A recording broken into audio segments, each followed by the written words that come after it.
Hello students, তোমাদের সকলকে স্বাগত জানাই ফাইট্রন এবং দ্য আইকিউ বুস্টারের আরেকটি নতুন ভিডিওতে। তো আজকে আমরা যেটা আলোচনা করব সেটা হবে ভারতের ভূগোল। আমি তোমাদের বিশ্বদীপ স্যার, আমি তোমাদেরকে পড়াবো ইতিহাস এবং ভূগোল। তো আজকে যেটা আমরা প্রথমেই আলোচনা করব সেটা হবে ভারতের আঞ্চলিক ভূগোল এবং তার সাথে সাথে সেটা প্রকৃতির উপর কি কি ইম্প্যাক্ট ফেলছে সেগুলো। তো প্রথমেই আমরা যদি একটা গোটা ভারতের ম্যাপকে আমরা লক্ষ্য করি, এটা ধরো একটা ভারতের ড্রাফট ম্যাপ, এর উপরে এইভাবে করে আমি একটা ড্রাফট ম্যাপ ধরো আঁকলাম। এটা গোটা ভারতের ড্রাফট ম্যাপ। এই ড্রাফট ম্যাপের উপরে এই অঞ্চলটাতে রয়েছে সুবিশাল হিমালয় পর্বত। সুবিশাল হিমালয় পর্বতের পরেই রয়েছে আমাদের কি সমভূমি অঞ্চল এবং তার নিচে রয়েছে একটা ডেল্টা আকৃতির মালভূমি, যাকে আমরা বলি ডেকান প্ল্যাটু। প্রথমেই আমরা যেটা আলোচনা করব সেটা হবে ভারতের সুবিশাল হিমালয় পর্বত নিয়ে।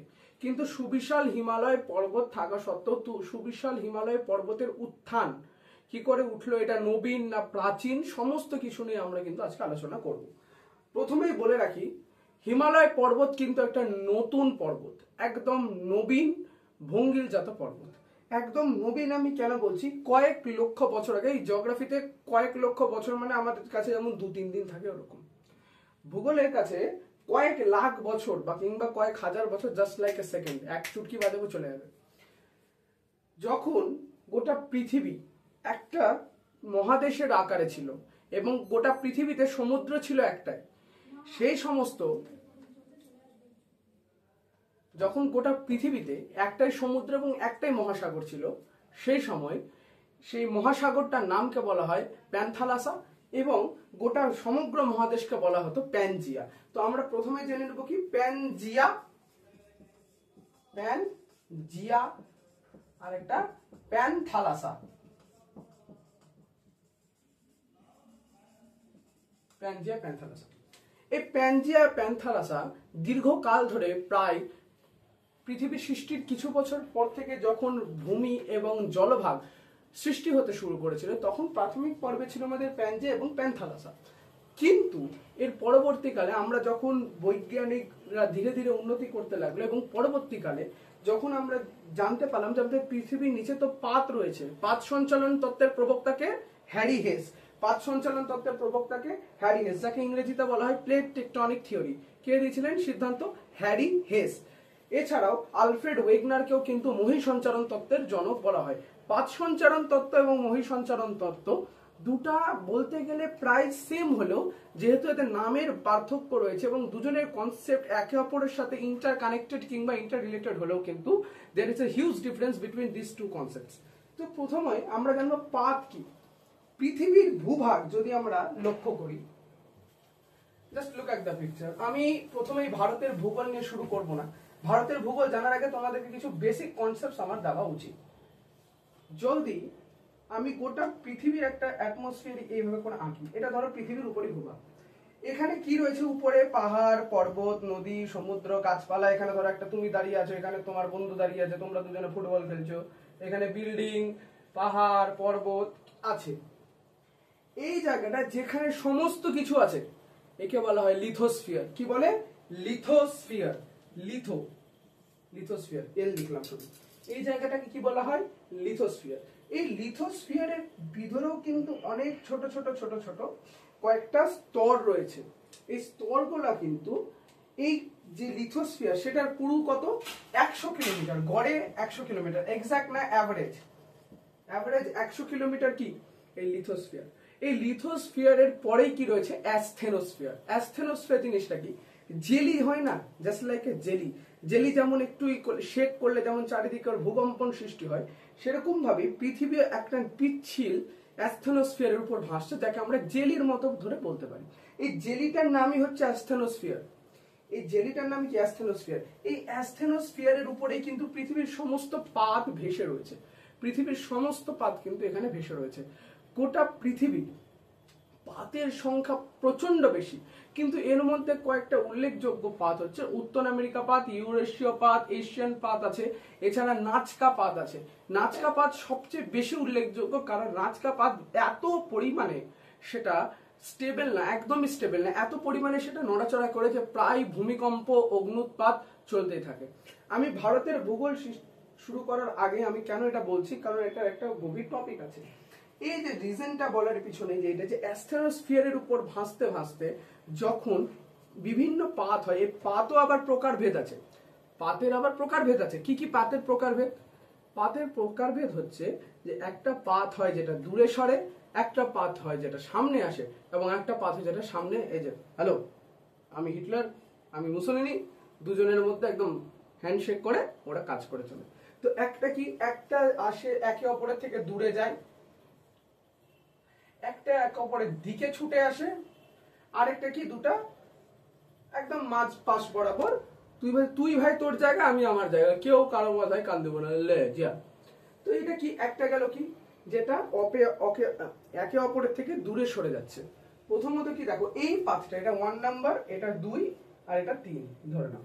এই 1 নাম্বার পাতটা কিন্তু একে অপরের থেকে দূরে সরে যাচ্ছে। ধরো এই দুটা পাত আমার ধরো এই দুটা পেন, এই দুটা পেন যদি একে অপরের থেকে দূরে সরে যায়, এই নিচে তো ম্যাগমা আছে, পৃথিবীর নিচে কি আছে, ম্যাগমা।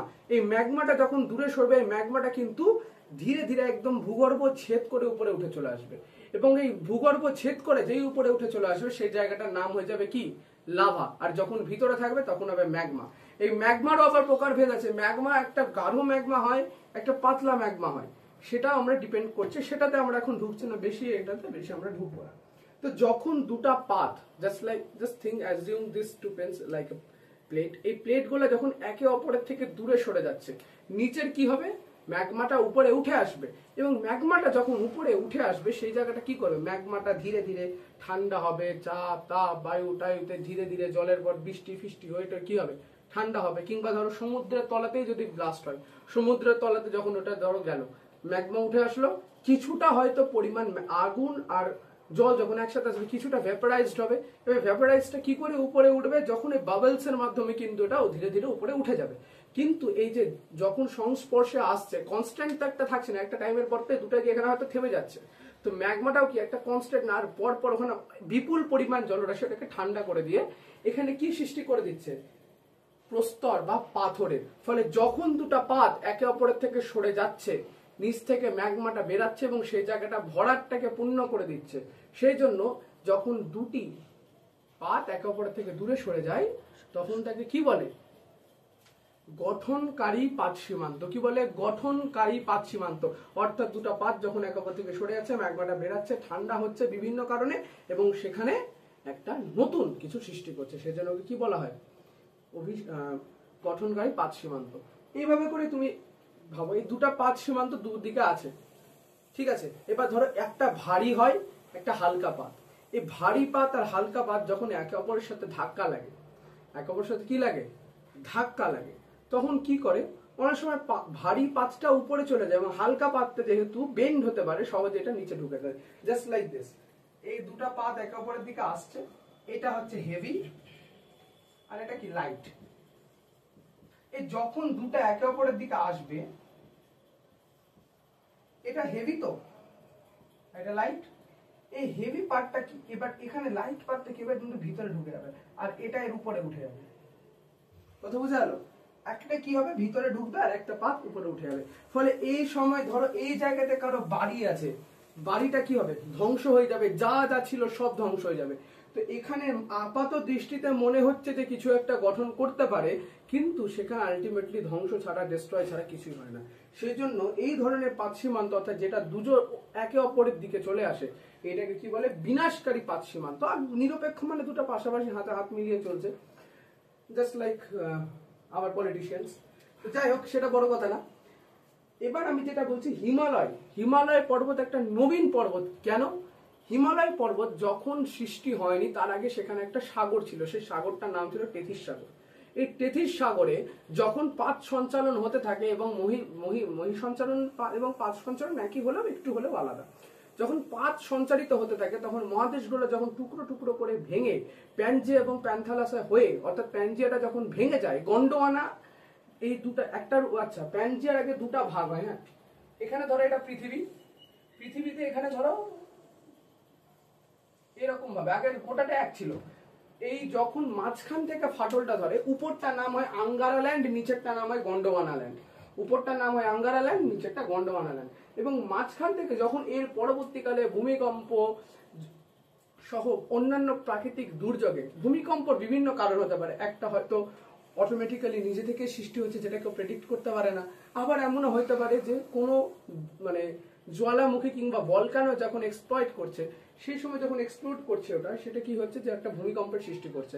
এর ফলেও কিন্তু বিভিন্ন কারণে এই সময়, আর যেহেতু পৃথিবীর সৃষ্টি ছিল, পৃথিবী ছিল খুব উত্তপ্ত, ফলে পৃথিবীর মধ্যে ভলকানিক এরাপশন কিন্তু প্রচুর পরিমাণে হতো। এটা ছিল মেন কারণ। তো আঙ্গারা ল্যান্ড ও গন্ডোয়ানা ল্যান্ডের উত্তর দিকের নাম কি ছিল? আঙ্গারা ল্যান্ড, নিচেরটা নাম ছিল গন্ডোয়ানা ল্যান্ড। এই আঙ্গারা ল্যান্ড এবং গন্ডোয়ানা ল্যান্ড কিন্তু পরবর্তীকালে আলাদা হয়ে যায়। এবং এখানেই এর পরবর্তীকালে যখন ধীরে ধীরে এটা ভাঙতে শুরু করে এবং মহাদেশগুলি এখান থেকে ধরো একটা ভেঙে গেল, এখান থেকে একটা ভেঙে গেল, এখান থেকে ভেঙে গেল, এখান থেকে ভেঙে গেল, এখান থেকে ভাঙলো, এখান থেকে, এইভাবে করে গোটা মহাদেশ কিন্তু এই আঙ্গারা ল্যান্ডও ভাঙতে শুরু করে, গন্ডোয়ানা ল্যান্ডও ভাঙতে শুরু করে। তো আমরা কি জানলাম? প্রথমে কি ছিল? প্যানজিয়া, সমুদ্রের নাম প্যানথালাসা। প্যানজিয়া ভাঙলো দুই ভাগে, উপরটা নাম আঙ্গারা, নিচেরটা গন্ডোয়ানা। দুটাতে ল্যান্ড কথাটি থাকবে, আঙ্গারা ল্যান্ডও থাকবে, গন্ডোয়ানা ল্যান্ডও থাকবে। এর পরবর্তীকালে যখন সেটা ধীরে ধীরে ধীরে ধীরে টুকরো হয়ে অন্যান্য দেশের সাথে কি হয়ে যেতে লাগলো? মিলে যেতে লাগলো। এবং একে অপরে যখন তোমরা ওয়ার্ল্ড ম্যাপ যদি তোমরা দেখো, আমি হয়তো তোমাদেরকে এটা সাইড স্ক্রিনে চেষ্টা করব দেখানোর, যদি পসিবল না হয় তোমরা যে কোনো একটা ওয়ার্ল্ড ম্যাপ খুলে দেখে নিতে পারো যে দক্ষিণ আমেরিকার যে অংশটা এইভাবে করে বেরিয়ে রয়েছে এবং আফ্রিকার যে অংশটা এভাবে ঢুকে রয়েছে, এই দুটা কিন্তু একে অপরের সাথে লেগে যায়। এটা পরিষ্কার জিনিস দেখায় যে এই দুটো একসময় সংযুক্ত ছিল, কিন্তু পরবর্তীকালে কিন্তু ভেঙে যায়। সেরকম ভাবে ইন্ডিয়ার টুকরোটা কার সাথে গিয়ে মিলে? সোমালিয়া, যেটা ডাকাতির জন্য কুখ্যাত। এইভাবে করে ধীরে ধীরে কি হয় যে পাতগুলা মানে সঞ্চারিত হতে থাকে, এবং পাতগুলা যখন সঞ্চারিত হয়, একে একটা পাত অপর পাতের সাথে ধাক্কা লাগে এবং কি হয়, মাঝখানের ভূমিটা অনেক সময় কি হয় যে নিচে নেমে যায় কিনা, আবার অনেক সময় যদি দুটা ভারী পাতের সংঘর্ষ হয়, কেউ কারো নিচে নামতে চায় না, ফলে এটা না দুটা এভাবে উঠে যায়।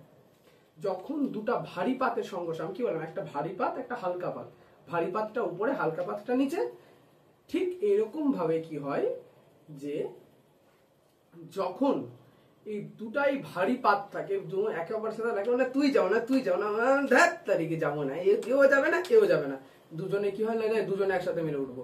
তো দুজনে মিলে সৃষ্টি, যখন দুটা ভারী পাত একে অপরের সাথে সংঘর্ষ হয়, দুটাই কেউ একে অপর থেকে ওকে কুঁচে যে তুই যা, ও বলছে ওকে কুঁচবো, তুই যা না, কেউ যেতে চায় না, দুজনে মিলে পর্বত সৃষ্টি করে দেয়। তখন পর্বতকালে কখন সৃষ্টি হয়? দুটা ভারী পাত যখন একে অপরের সাথে ধাক্কা লাগে এবং কেউই নিচে যেতে তখন পারে না, দুটাই কি হয়, এভাবে করে ভঙ্গিলাকার উপরে উঠে যায়। ফলে এইভাবে করে কি সৃষ্টি হয়? পর্বত। সেরকম ভাবে হিমালয়ের আগে সেখানে কি ছিল? টেথিস সাগর। এবং এই টেথিস সাগরটাও কিন্তু পরবর্তীকালে সেখানে পাহাড় টাহাড় উঠে টুঠে একদম হঠাৎ পর্বত উঠে যায়, এবং সেখানে পর্বতটা এমন ভাবে উঠে যে পর্বতের উপরে যে যা যা ছিল এত উঁচু পরিমাণে পর্বতটা উঠে যে সেখানে যে ট্রপোস্ফিয়ারে, আমি অলরেডি বলেছিলাম যে ল্যাবস্টেট কি, এরা আমার আইকিউ বুস্টার চ্যানেলে দেওয়া আছে, তোমরা নিচে লিঙ্কও পেয়ে যাবে, তোমরা গিয়ে সেটা দেখে নিতে পারো যে কি যত আমরা উপরে উঠতে যাব 6.4 ডিগ্রি সেন্টিগ্রেড করে কিন্তু তাপমাত্রা কমতে থাকবে। ইট মিনস কি, প্রতি 1 কিলোমিটার উচ্চতায় আমার একটা নির্দিষ্ট হারে তাপমাত্রা কিন্তু ডিক্রিজ হবে। এই বিষয়টাকেই বলা হয় ল্যাবস্টেট। কি বলা হয়? ল্যাবস্টেট। তুমি ভাবো আজকে আমি একটা জায়গাতে আছি, তো ঠিক আগের মুহূর্তে আমরা যেটা বলছিলাম যে দুটা ভারী পাত যখন একে অপরের সাথে লাগে, দুটার মধ্যে কেউই দমিত হতে চায় না। এর ফলে দুটাই কি হয়, দুজনে উপরে ওঠে। ও বলে যে তুই নাম, ও বলছে তুই নাম, বলছে দুজনে বলছে না নামবো, নামবোই না, দুজনে মিলে একদম কি করলো, উপরে উঠে গেল। এরকমই অবস্থা হয়েছিল হিমালয় পর্বত সৃষ্টির ক্ষেত্রে। দুটা ভারী পাত যখন একে অপরের সাথে লাগে, কেউ নিচে উপরে বা নিচে যেতে পারে না, দুজনেই উপরে উঠে যায় এবং এইখানে সৃষ্টি করে পর্বত। হিমালয় পর্বত ঠিক এভাবে করে সৃষ্টি। আজ থেকে প্রায় কয়েক লাখ বছর আগে হিমালয় পর্বত সৃষ্টি হয়েছিল। এবং যেমন আমি প্রথমে বললাম, ভূগোলে কয়েক লাখ বছর মানে এই হাতে গুনে চুটকিতে, আমি কয়েকটা চুটকি বাজাতে যতটা টাইম নিলাম, ভূগোলে এটা হচ্ছে কয়েকটা লাখ বছর। তো এরকম ভাবে হিমালয় পর্বত উত্থান হয়েছিল, এবং এই হিমালয় পর্বত ভারতের উত্তর দিকে উত্থান হয়েছিল। এবং এই হিমালয় পর্বতের আবার কয়েকটা অংশ রয়েছে, হিমালয় পর্বতের অংশ রয়েছে, আমি পরপর ভাবে বলি। এই অংশগুলো আবার নাম আছে।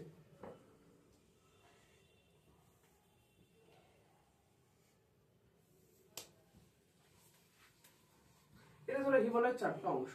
প্রথমটার নাম হচ্ছে trans Himalaya, trans Himalaya, trans Himalaya.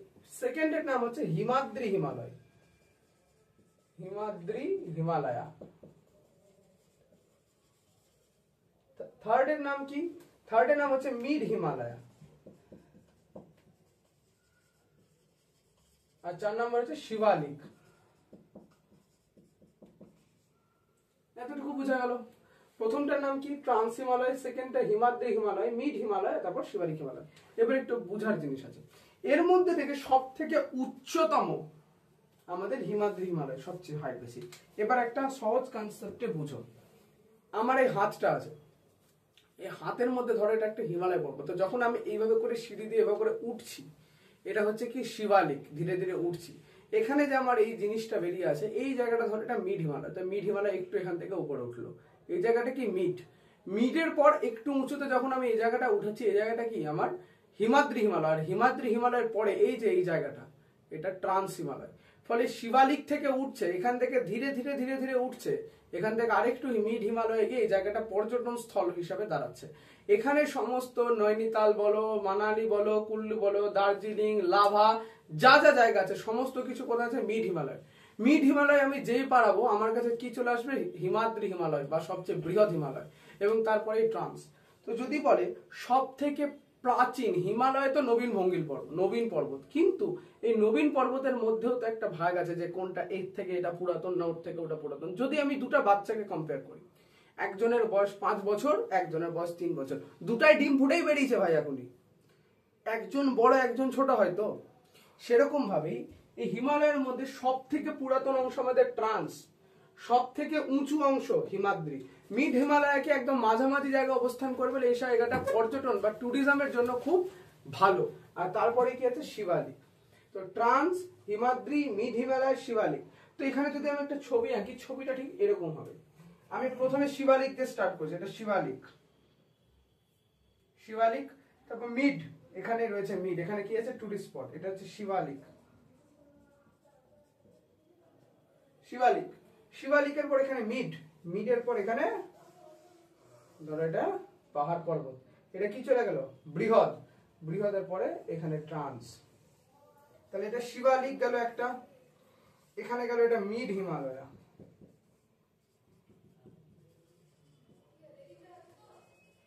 এই যে গোটা জায়গাটা এত দূর, এখান থেকে শুরু করে এত দূর, এই গোটা জায়গাটা কি? এটা হচ্ছে হিমাদ্রি হিমালয়। হিমাদ্রি হিমালয় বিশাল বড়, এটা সবচেয়ে কি? এটা হচ্ছে হিমাদ্রি। আর এটা হচ্ছে ট্রান্স। সব থেকে পুরাতন কি? ট্রান্স। সব থেকে উঁচু কি? হিমাদ্রি। মিড হিমালয় কি জন্য বিখ্যাত? মিড হিমালয় বিখ্যাত তার পর্যটন স্থলের জন্য। এখানে সবচেয়ে বেশি পরিমাণে পাইন গাছ পাওয়া যায়। আর শিবালিক কি একটা স্টেপের মতো, শিব আলিক, এখানেই আগে ভগবান শিবের বাসস্থান ছিল বলে মানা হয়।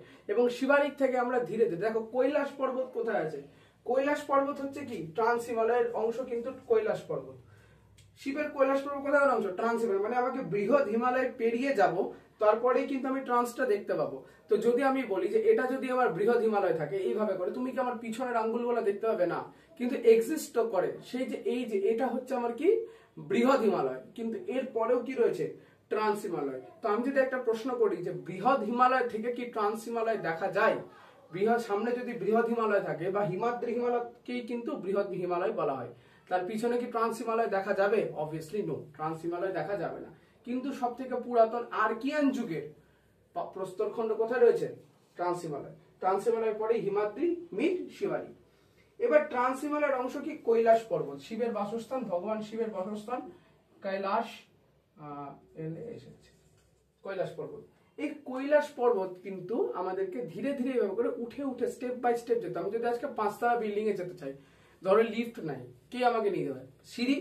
তো সিঁড়িতে আমি যখন ধীরে ধীরে চড়ছি, এই যে শিবালিক, যখন আমি ধীরে ধীরে চড়ে চড়ে উপরে উঠছি, একটা স্টেপ হিসাবে আমার কাজ করছে। তো এই জন্য এই জায়গাটা কি বলে? শিবালিক। এর কথার অর্থ হচ্ছে শিবের কাছে যাওয়ার জন্য সিঁড়ি বা স্টেপস।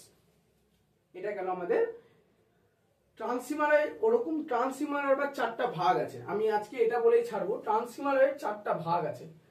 ট্রান্স হিমালয় কিন্তু বৃহৎ হিমালয় থেকে দেখা যায় না। পরের দিন আমি বৃহৎ হিমাদ্রি হিমালয় বা বৃহৎ হিমালয়ের ব্যাপারে বলবো, আজকে ট্রান্স হিমালয়।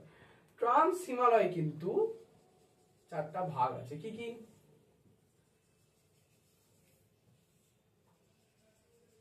যেমন হিমালয়ের 4টা ভাগ আছে। কি কি? ট্রান্স, হিমাদ্রি, এখানে কি মিড, আর এটা কি শিবালিক। সেরকম ভাবে এই ট্রান্স হিমালয়ের কিন্তু আবার ভাগ আছে। কি কি? 4টা ভাগ, এখানে আমি ওটাই করছি, এটা 4টা ভাগ হিমালয়। কি কি? প্রথমটার নাম হচ্ছে কারাকোরাম, পরেরটা কি লাদাখ, তারপরটা জাস্কার, তারপরটা পীর পাঞ্জাল। কারাকোরাম, লাদাখ, জাস্কর, পীর পাঞ্জাল। কারাকোরাম, লাদাখ, জাস্কর, পীর পাঞ্জাল। কারাকোরাম, লাদাখ, জাস্কর, পীর পাঞ্জাল। নিচ থেকে পীর পাঞ্জাল, জাস্কর, লাদাখ, কারাকোরাম। কারাকোরামের ফার্স্ট ক্যাপিটাল লেটার ধরো কে। এই কারাকোরাম পর্বত শ্রেণী ট্রান্স হিমালয় গোটাটা কিন্তু ট্রান্সের অন্তর্গত। কারাকোরাম পর্বত শ্রেণীতে 2টা পর্বত আমাদেরকে মেইন মনে রাখতে হবে। 2টা সবচেয়ে উচ্চতম শৃঙ্গ রয়েছে। প্রথমটা হচ্ছে K2। প্রথম কি? কারাকোরামের কে দিয়ে 2, আর পরেরটা কারাকোরামের কে দিয়ে 4। K2 আর K4। K2 এর নাম হচ্ছে গ্যাস গডউইন অস্টিন, আর K4 হচ্ছে গ্যাসার ব্রুম। এই 2টা হচ্ছে সবথেকে উচ্চতম শৃঙ্গ। এর মধ্যে সবথেকে বৃহৎ হচ্ছে K2 এবং তারপরে K4। K2 হচ্ছে গডউইন অস্টিন আর K4 হচ্ছে গ্যাসার ব্রুম। লাদাখে আমাদের কি আছে? রাকাপোশি। কি নাম আছে? রাকাপোশি। জাস্কর সেরকম নাই, এবং পীর পাঞ্জালটা মনে করা হয় যে হিমাদ্রি হিমালয়ের সাথে অ্যাটাচড হয়ে আছে। ফলে এই পীর পাঞ্জালকে নিয়ে অনেক সময় সমস্যা দেখা যায়, কি পীর পাঞ্জাল কিন্তু অনেক সময় মনে করা হয় যে হিমাদ্রি হিমালয়ের অংশ। তো আজকে আমরা কি জানলাম? এছাড়া আমরা এখানে যেটা ট্রান্স হিমালয় রয়েছে, এই ট্রান্স হিমালয়ে কয়েকটা গ্লেসিয়ার কিংবা হিমবাহ রয়েছে।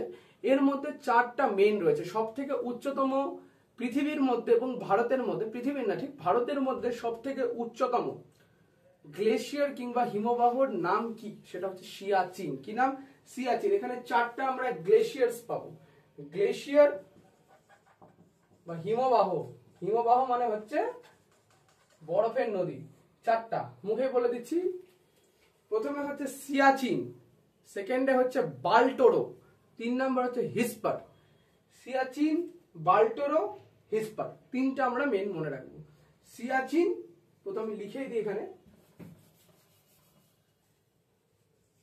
সিয়াচিন, বাল্টোরো, হিসপার।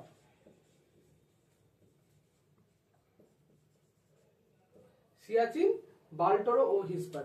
এর মধ্যে থেকে সবথেকে উচ্চতম কি? সিয়াচিন। সিয়াচিন আনার সময় ইন্ডিয়া চায়নার কিন্তু ফাইট হয়। এখানে কিন্তু আমাদের এই দুর্গম সাহসিকতা, এই দুর্গম জায়গাতেও কিন্তু ভারতীয় সৈনিকরা সবসময় মোতায়েন থাকে। সিয়াচিনে একটা অলরেডি ওরা ওখানে কি মানে तंबू बोले ना, तंबू गाड़ के रखा है उन्होंने, अगर कोई आए तो सब मार देते हैं। तब की बाल्टोरो, हिस्पर, আরেকটা আছে কি নাম? বিলাফোর্ড। কি নাম? বিলাফোর্ড। সিয়াচিন, বাল্টোরো, হিসপার আর বিলাফোর্ড। এর মধ্যে সবথেকে উচ্চতম সিয়াচিন, এটা হিমবাহ, যেখানে অনেক সময় কি হয়? যুদ্ধ হয়। তো এই এবং সিয়াচিনে কিন্তু একটা মানে হেলিপ্যাডও রয়েছে। এছাড়া এটাই ছিল আমাদের গোটা আজকের ভিডিওটা। যদি তোমাদের ভিডিওটা ভালো লেগে থাকে একটা লাইক করে দিও। তোমাদের যা যা মনে প্রশ্ন থাকবে সেটা কমেন্টস করে দাও তোমরা, আমরা সমস্ত কমেন্টসে রিপ্লাই দিব। এবং আমি বিশ্বদীপ স্যার আজকে তোমাদের কাছ থেকে বিদায় নিচ্ছি। এইটুকুটাই আজকে ছিল আমাদের প্রথম দিনের জিওগ্রাফি ক্লাস। এর পরবর্তীকালে ঠিক তোমাদের সাথে দেখা হবে, ঠিক একটা আমরা রুটিন মেনটেন করে চলবো সেই হিসাবে। তো তোমরা জেনে যাবে ধীরে ধীরে কবে কার ক্লাস আছে। তো যদি তোমাদের এটা ভালো লেগে থাকে চ্যানেলটিকে সাবস্ক্রাইব করে পাশে থেকো এবং বেল আইকনটি টিপে দিও, যাতে এইরকম ইনফরমেটিভ ভিডিও আরো তোমরা পেতে পারো। এবং তার সাথে সাথে আমার যে চ্যানেলটা রয়েছে দ্য আইকিউ বুস্টার, সেটা তুমি নিচে লিংক পেয়ে যাবে, সেটাকে একবার সাবস্ক্রাইব করে দেবো। Thanks for watching.